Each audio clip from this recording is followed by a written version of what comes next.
Hello class 12। आज हम एक न्यू चैप्टर को स्टार्ट करने वाले हैं जो कि है सॉल्युबिलिटी। सॉल्युबिलिटी आपके क्लास 12 में जहाँ से स्टार्ट होनी चाहिए, मेन फिनोमिनन जहाँ से बताया गया है हम वहीं से स्टार्ट कर रहे हैं। बिकॉज इसके प्रीवियस जो भी चीज़ें बताई गई कि किस तरीके से सोल्यूशन बन सकते हैं एक लिक्विड का गैस में, लिक्विड का सॉलिड में, एंड ऑल ये सारी चीज़ें बताई गई थी, वो पहले भी हम डिस्कस कर चुके हैं। So no problem. मेन जो आपका कॉन्सेप्ट है वो यहाँ से स्टार्ट होता है सॉल्युबिलिटी। बहुत इजी चैप्टर है, आपको इजीली समझ में आएगा। आई होप कोई प्रॉब्लम नहीं होगी। सो स्टार्ट करते हैं सॉल्युबिलिटी। तो फर्स्ट अगर क्वेश्चन उठाए, बोलेंगे व्हाट इज सॉल्युबिलिटी। अगर हम पूछे व्हाट इज सॉल्युबिलिटी तो एक नॉर्मल टर्म्स में बोल सकते हैं कि जब हम कोई चीज, कोई ऐसा फिनोमिना जिसमें आप किसी चीज को घोल रहे हो या मिला रहे हो और वो प्रॉपर उसमें क्या हो जाए, डिसॉल्व हो जाए। सो जब कोई कंप्लीट चीज डिसॉल्व हो जाती है तो हम कहते हैं ये सॉल्युबल है, ये सॉल्युबल नहीं है। जैसे इसके प्रीवियस हमने बहुत सारे फिजिकल प्रॉपर्टीज देखी जहां पर एल्कोहल्स का, फिनॉल्स का एंड अदर कंपाउंड्स का, जहां पर हम ऑलवेज पढ़ रहे थे कि ये वाटर में सॉल्युबल है या वाटर में सॉल्युबल नहीं है। तो वहां पर हमने सॉल्युबिलिटी को बहुत बार डिस्कस किया। सो वहां पर दूसरा फिनोमिना था हाइड्रोजन बॉन्डिंग एंड ऑल।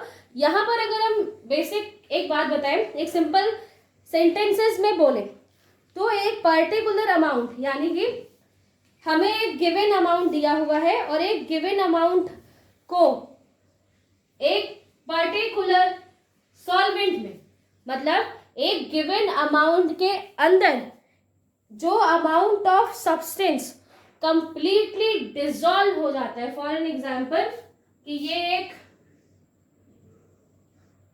ठीक है, ये क्या है, ये एक सॉल्वेंट है और सॉल्वेंट में हमें क्या डिसॉल्व करना है, क्या मिलाना है, हमें सल्यूट मिलाना है। तो हम इसमें हम क्या मिलाएंगे, कुछ सल्यूट को हम यहाँ पर मिलाते हैं। तो इतना अमाउंट, एक इतना अमाउंट जो इस गिवन सॉल्यूशन, गिवन सॉल्वेंट में, यहाँ पे गिवन सोल्यूशन में, क्योंकि ये दोनों मिलके आपस में क्या मिल जाएंगे, सोल्यूशन बना लेंगे।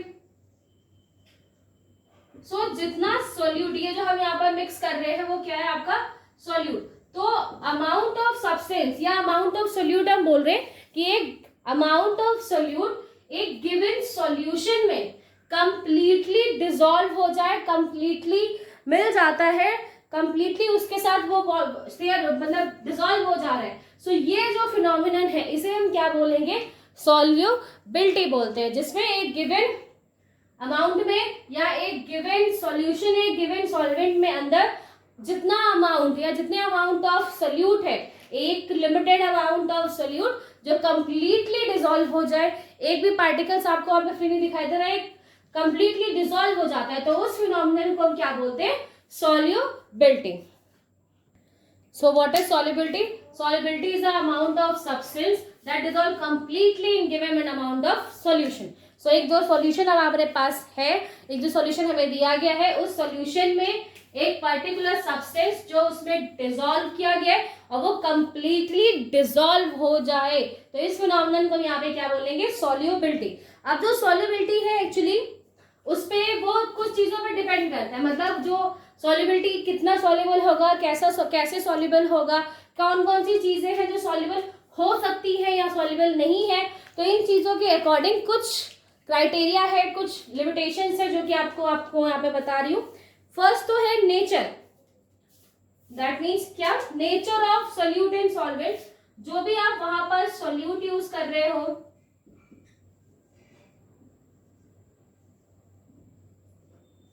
मैंने एक ही साथ लिख दिया, आप दो अलग पॉइंट्स ही बना सकते हैं, नेचर ऑफ सोल्यूट या नेचर ऑफ सॉल्वेंट, कुछ भी।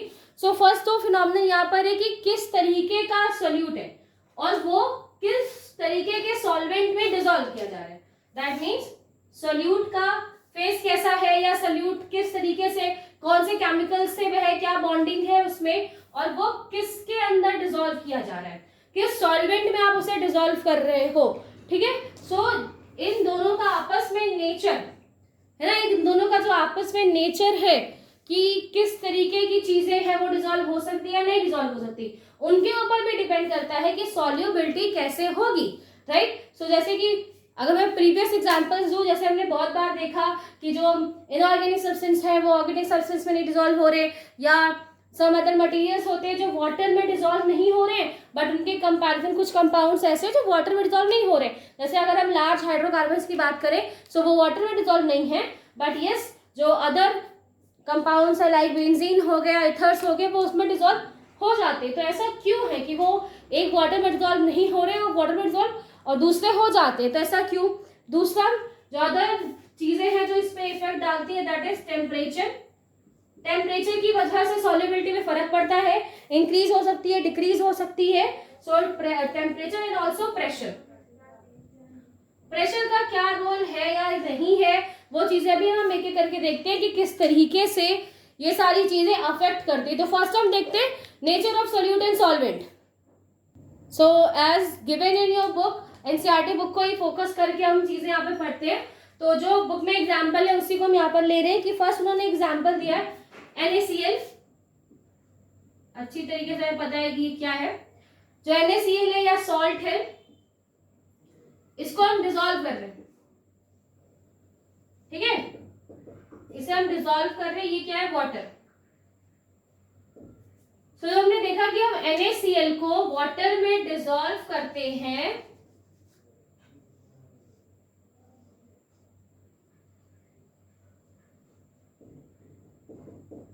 NaCl को जब हम वाटर में डिसॉल्व करते हैं सो यस ये डिसॉल्व हो जाता है और क्या बनेगा? एक सोल्यूशन बन जाए।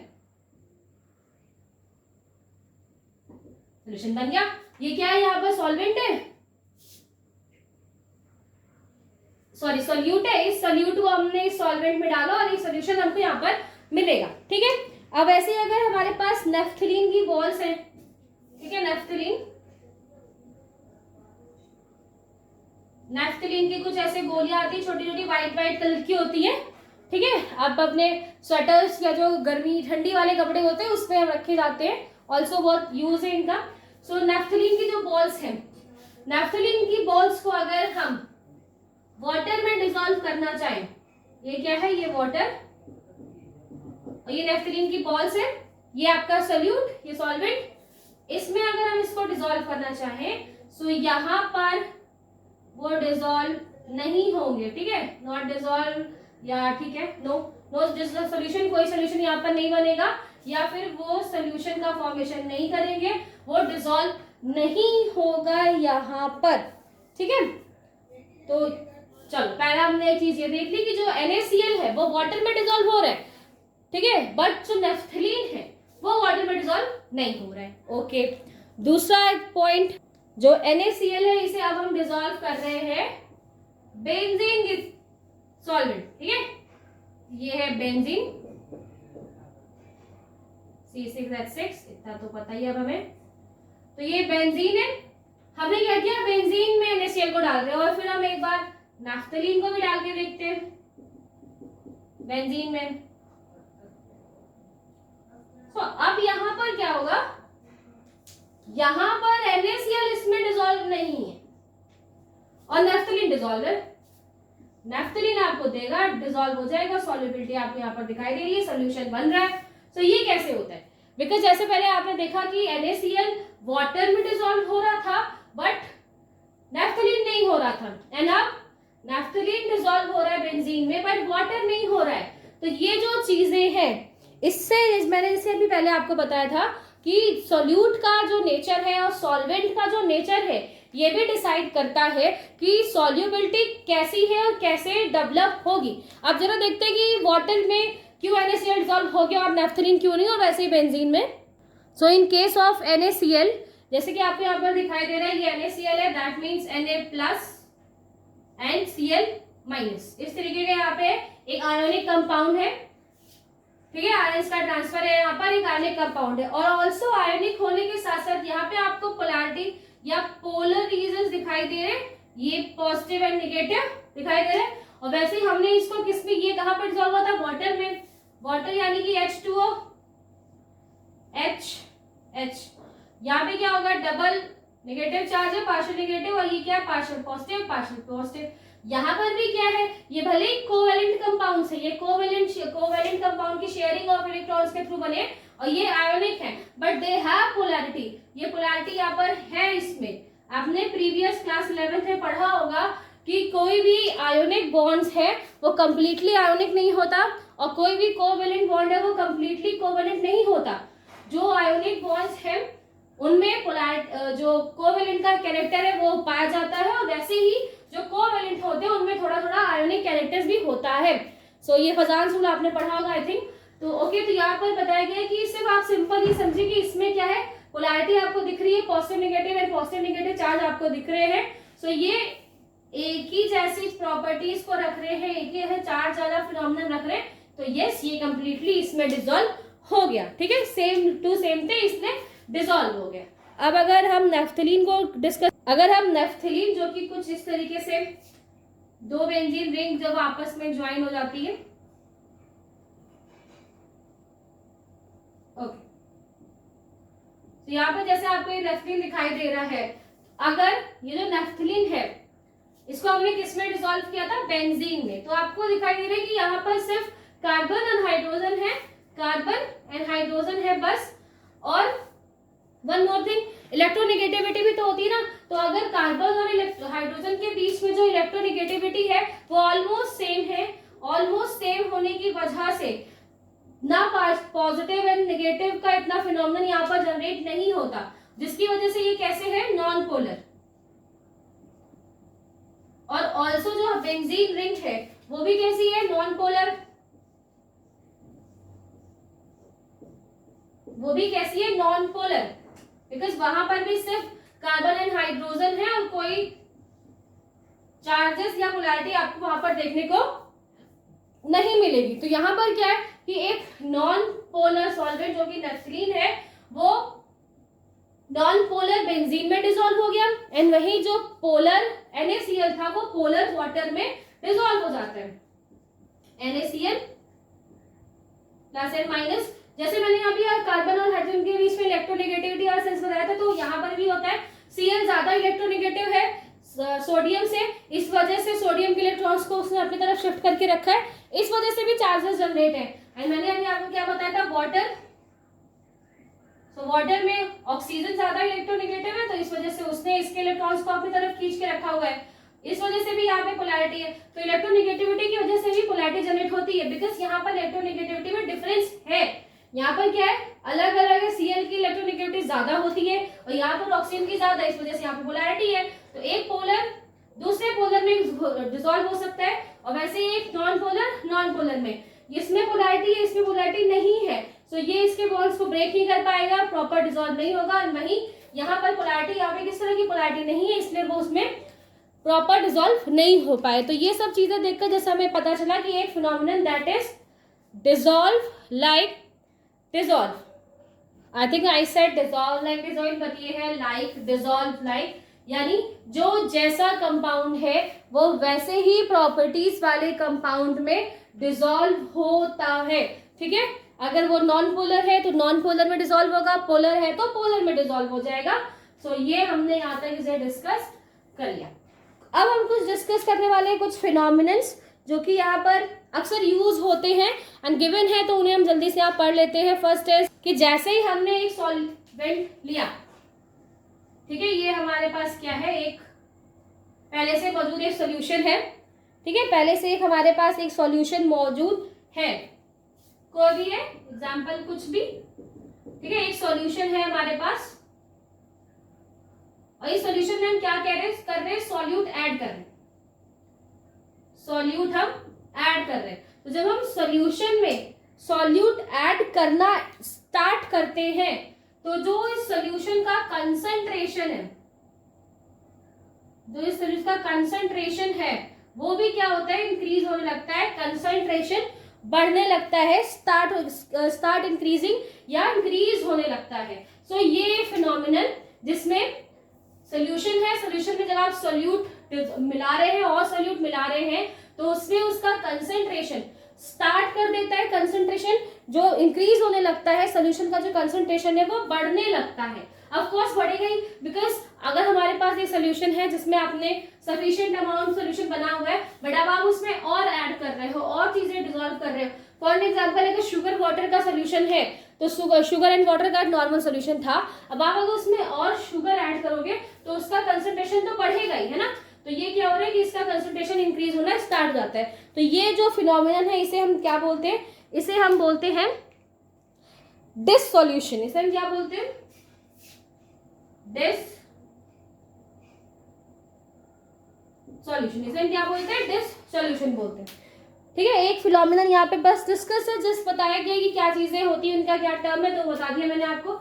नेक्स्ट एक और टर्म यूज हुआ है, that is crystallisation. In crystallisation if we have a solution, हमारे पास एक सोल्यूशन है, एक प्रॉपर सोल्यूशन बना हुआ है जिसमें जितना हम इसमें डिसॉल्व कर सकते थे, जितना हम सोल्यूशन बना सकते थे, वो हमने कंप्लीटली यहाँ पर बना लिया। अब क्या हो रहा है, एक प्रॉपर कोलाइडल सोल्यूशन बना हुआ है। अब इस कोलाइडल सोल्यूशन में अगर क्या करते हैं, हम और पार्टिकल्स को ऐड कर रहे हैं। ठीक है, एक प्रॉपर कोलाइडल सोल्यूशन है एंड हम कुछ और पार्टिकल्स को यहाँ पर ऐड कर रहे हैं, कुछ और सोल्यूट पार्टिकल्स को हम यहाँ पर क्या कर रहे हैं, ऐड कर रहे हैं। तो जब आप इसे ऐड करते हो और ठीक है, हमने यहाँ पे क्या किया, इसको ऐड करना स्टार्ट कर दिया, यहाँ पे स्टार्ट हो रहा है एडिशन, जो भी ये न्यू सॉल्वेंट है आप उसे ऐड कर रहे हो। सो ये तो ऐड हो जाएगा, बट एट द बॉटम आपको कुछ क्रिस्टल स्ट्रक्चर दिखाई देंगे। ठीक है, ये जो आप इसे ऐड कर रहे हो आप वहां पर ऐड होगा, पर एट द बॉटम या फिर वहीं पर आपको कुछ क्रिस्टल स्ट्रक्चर दिखाई देंगे। सो ये क्या होता है कि अगर आप जब उसे सॉल्यूशन में एक सॉल्वेंट, एक कोलाइडल सॉल्यूशन, प्रॉपर सॉल्यूशन है, उसमें आप और जब सॉल्यूट ऐड करते हो तो कुछ जो पार्टिकल्स हैं वो क्या होते हैं, उस सॉल्यूशन से सेपरेट होने लगते हैं। सेपरेटेड फ्रॉम सॉल्यूशन, वो क्या हो रहे हैं, उस सॉल्यूशन से सेपरेट हो जाते हैं, सेपरेटेड। ठीक है, सेपरेटेड आउट ऑफ सॉल्यूशन। अभी क्या हो रहे हैं, सेपरेटेड होते जा रहे हैं, अलग होते जा रहे हैं, और क्रिस्टल के फॉर्म में आपको एक क्रिस्टलाइन स्ट्रक्चर दिखाई देता है। तो ये जो प्रोसेस है इसे हम क्या बोलते हैं, क्रिस्टलाइजेशन।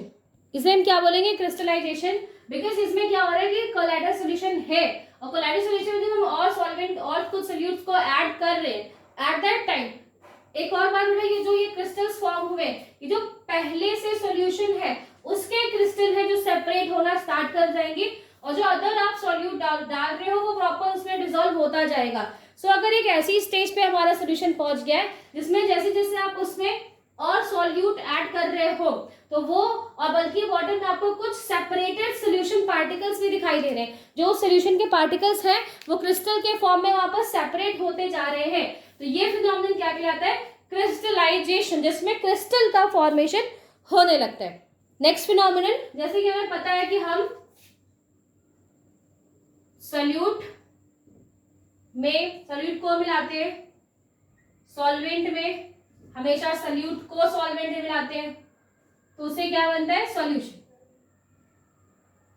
तो ये तो हमें पता ही है। ठीक है, सो फॉर एन एग्जांपल कि एक सॉल्यूट है ए, हमने उसे सॉल्वेंट बी में मिलाया और उससे क्या बना, एक सी। ठीक है, एक सी सॉल्यूशन वहां पर बना है। सो यहाँ पर क्या होगा, इन स्टार्टिंग ये ए और बी कंबाइन होते जा रहे, कंबाइन होके वो सी का फॉर्मेशन करते हैं। बट एट दिस स्टेज जब प्रॉपर ए और बी कंबाइन हो गए, ए और बी के जितने भी मॉलिक्यूल्स हैं वो सारे कंबाइन हो चुके हैं, वो सारे अब कन्वर्ट हो चुके हैं सी में। सो आफ्टर सम टाइम जो सी है, सी के जो मॉलिक्यूल्स हैं, फॉर द जनरेटेड इक्विलिब्रियम, एक इक्विलिब्रियम को मेंटेन करने के लिए सी के पार्टिकल्स ए और बी के पार्टिकल्स में मूव करना या ब्रेक होना स्टार्ट हो जाते हैं।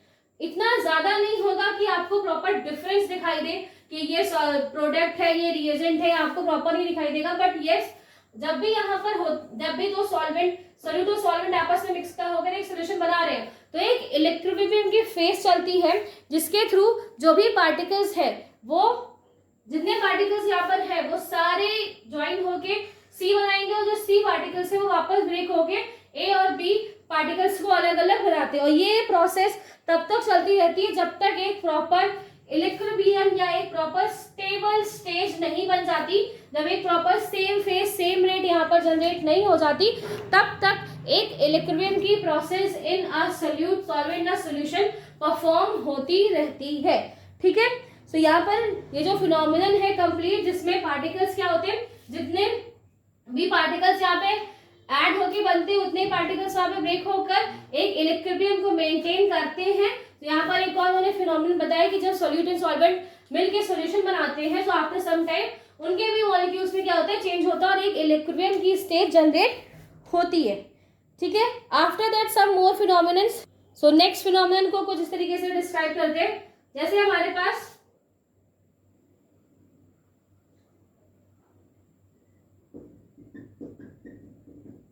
ठीक है एक सॉल्यूशन है, सॉल्यूशन ही है,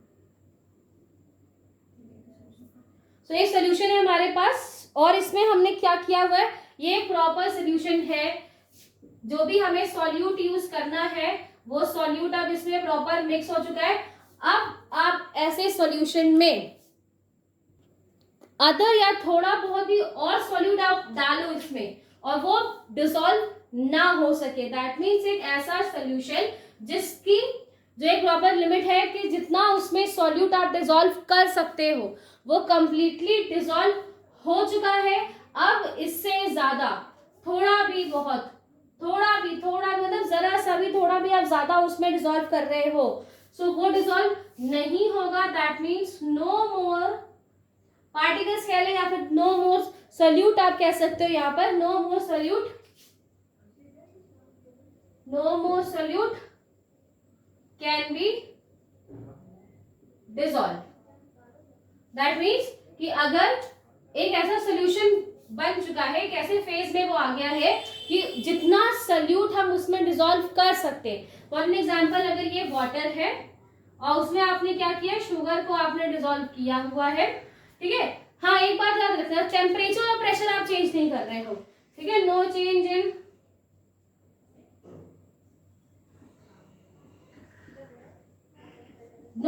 इन टेम्परेचर एंड प्रेशर। आप टेम्परेचर प्रेशर में कोई चेंज नहीं कर रहे हो, टेम्परेचर सेम है, सेम टेम्परेचर पर ही, मतलब नॉर्मल जिस टेम्परेचर पे आपने सॉल्यूशन बनाया है उसी टेम्परेचर पर आप उसमें और सॉल्यूट को ऐड करोगे, तब उसमें अगर वो डिसॉल्व ना हो पाए, ठीक है, तो ऐसे जो सॉल्यूशंस होते हैं उन्हें हम क्या बोलते हैं, सैचुरेटेड सॉल्यूशन। सो जैसे कि मैंने आपको बताया कि एक ऐसा सॉल्यूशन हमारे पास बन गया है, एक नॉर्मल एग्जांपल लिया शुगर एंड वाटर का सॉल्यूशन, जिसमें आप उसी सेम टेम्परेचर और प्रेशर पे आप थोड़ा भी कुछ भी अमाउंट आप उसमें डिसॉल्व नहीं कर सकते हो, तो वो कैसा सॉल्यूशन है, सैचुरेटेड।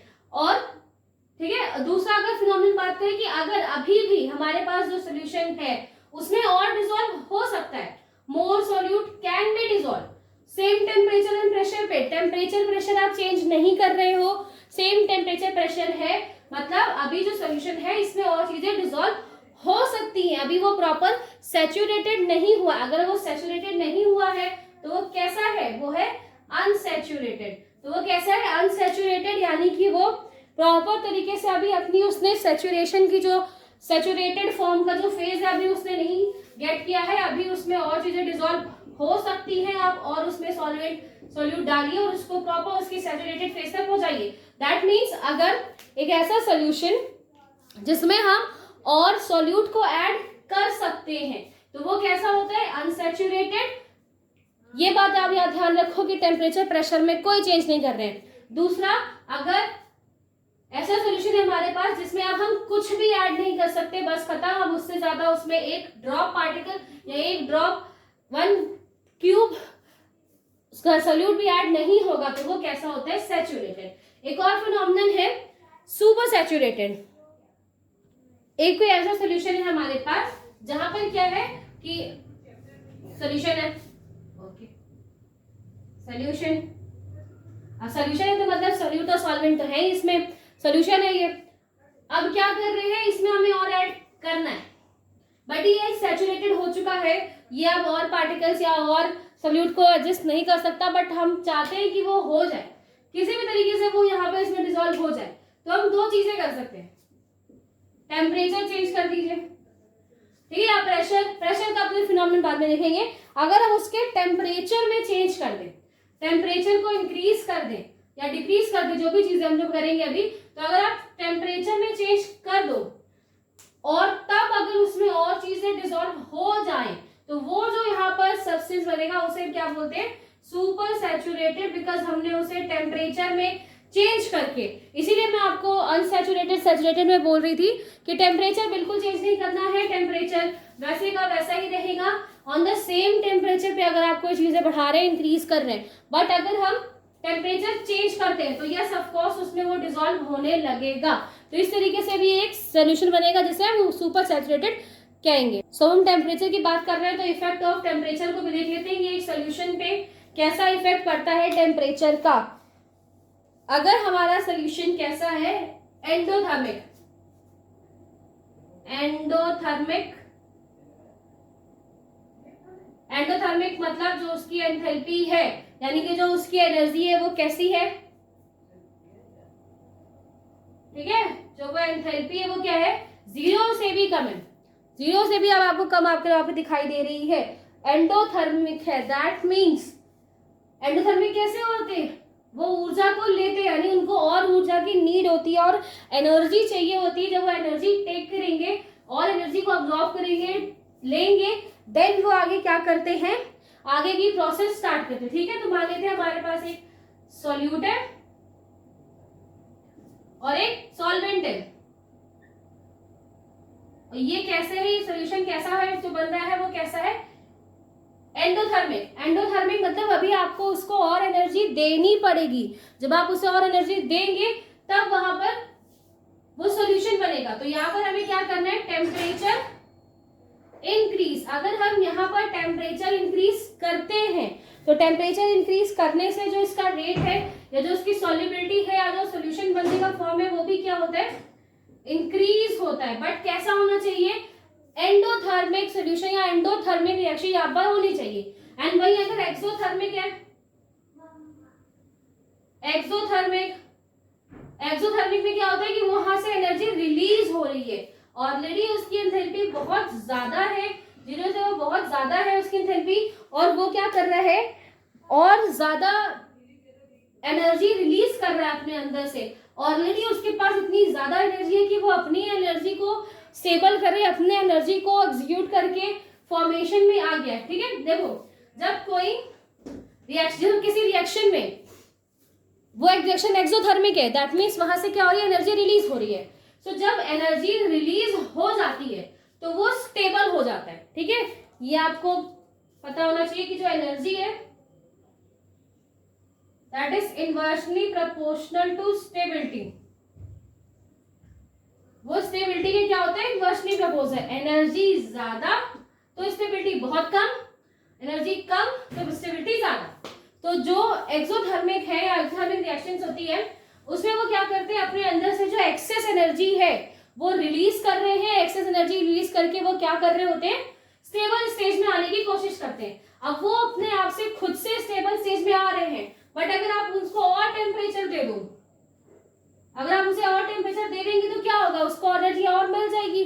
और अगर आप उसे और एनर्जी दे देंगे तो उस टाइम क्या होगा, जो सिचुएशन सही हो रही थी या प्रॉपर स्टेबल हो रहा था वो कंपाउंड, अब वो क्या होगा, उसका रेट यहाँ पर जो डिक्रीजिंग है, वो जो ऑर्डर है वो डिक्रीज हो जाएगा, यानी कि जो स्टेबिलिटी है वो वहां पर घटने लगेगी, या जो सोल्यूशन बनने का जो प्रोसेस है वो कम होने लगेगा। क्यों, बिकॉज अगर वो एक्सोथर्मिक है दैट मीन्स वो अपने अंदर से जितनी भी एक्सेस एनर्जी है वो रिलीज कर रहा है ऑलरेडी, और अगर वो प्रॉपर एनर्जी रिलीज कर लेगा एंड तब वो स्टेबल हो जाएगा, आपको सोल्यूशन मिल जाएगा। बट अगर हम उसे भी टेम्परेचर वहां पर भी इंक्रीज कर देंगे तो वहां पर रेट डिस्टर्ब हो जाएगा, प्रॉपर जो सोल्यूशन बनने की प्रॉपर्टी है वो नहीं हो पाएगी, ठीक है। ये जो मैंने भी आपको बताया, ये लास्ट शार्टले प्रिंसिपल के ऊपर मैंने आपको बताया कि किस तरीके से ये वर्क होता है, ठीक है। तो ये प्रिंसिपल आपको ध्यान रखना है। एंडोथर्मिक अगर रिएक्शन है और उसमें आप टेम्परेचर दोगे तो रेट इंक्रीज होगा, वहीं अगर एक्सोथर्मिक है तो वहां पर अगर आपने उसे टेम्परेचर दे दिया तो रेट जो है, जो फिनोमिनन है वो डिक्रीज होने लगेगा। नेक्स्ट यहीं पर हम प्रेशर की बात कर लेते हैं। प्रेशर का कोई प्रॉपर या इम्पॉर्टेंट रोल नहीं है।